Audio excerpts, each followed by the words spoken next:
Hi, I'm CHSAA Commissioner Rhonda Blanford Green.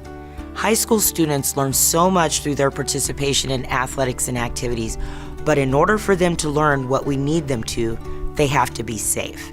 CHSAA has developed a series of videos to help schools, coaches, students, and parents focus on safety and participation. This video addresses head.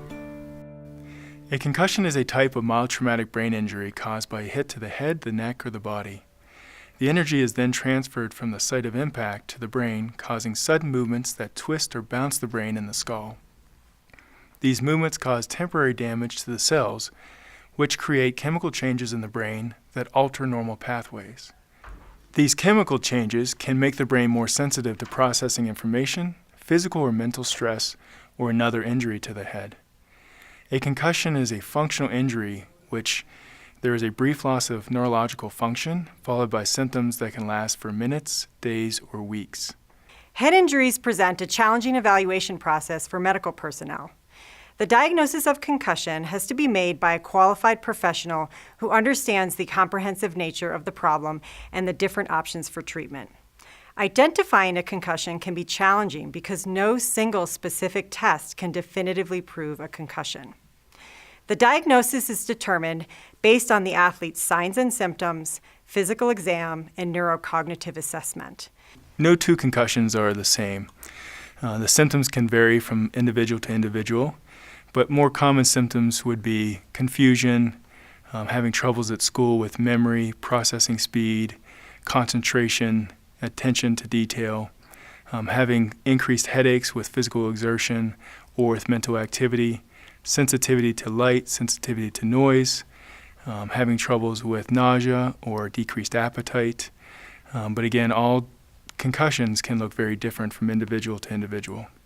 Treatment is individualized to the needs of the athlete, which mainly consists of physical rest for the athlete, as well as mental or brain rest. Most athletes recover in 2 to 3 weeks, but others may take longer. By Colorado law, written clearance has to be obtained before the student returns to the return to play protocol and organized sports activity. So an athlete does need written documentation from a qualified healthcare professional to start the return to play protocol, and this is per the Jake Snakenberg Act. So qualified professionals include a physician, either an MD or a DO, a nurse practitioner, a physician's assistant, or a neuropsychologist. And just because their note says that they have full clearance doesn't mean the athlete can immediately return to play. They must still go through the return to play protocol. Once the initial note is received, the athlete can then start the return to play protocol under the guidance of the athletic trainer. There is no need for the athletic trainer to send the athlete back to the physician unless they're having troubles going through the return to play protocol. This return to play is designed to evaluate and assess brain function. This is the start to making up the physical and cognitive deficits experienced by the rest period. The return to play is a stepwise and progressive protocol. The first step is to increase the athlete's blood pressure, heart rate, and breathing rate.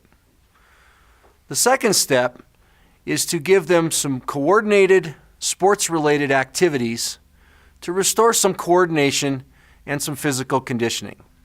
The third step increases these types of activities and checks for the resumption or presence of any type of symptoms or any kind of deficits.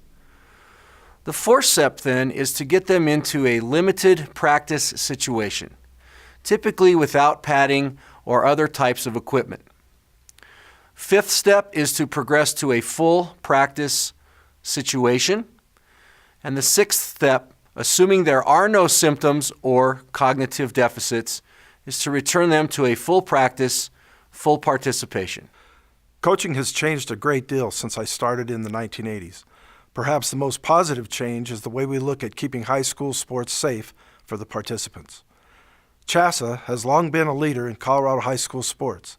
They developed concussion education long before it was required by law, and they have been the leading source of educational materials for player safety for many years. What they are doing through their Sports Medicine Advisory Committee makes our games better and safer for the players.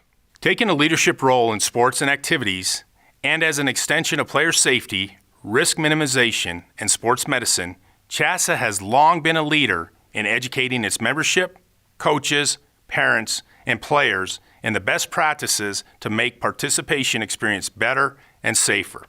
In a collaboration of mixture of CHSAA bylaws and state statute, students are better protected today than ever before. The CHSAA bylaws require physical exams and parental consent prior to participation and have established protocols for students who are removed from play for injury. Also, each school is required to have an emergency action plan for each facility it uses for athletic competition. State statutes, crafted and supported by CHSAA personnel, address mandatory training in the use of AEDs and CPR. Concussion education and other important pieces are critical to students' participation in athletics and activities.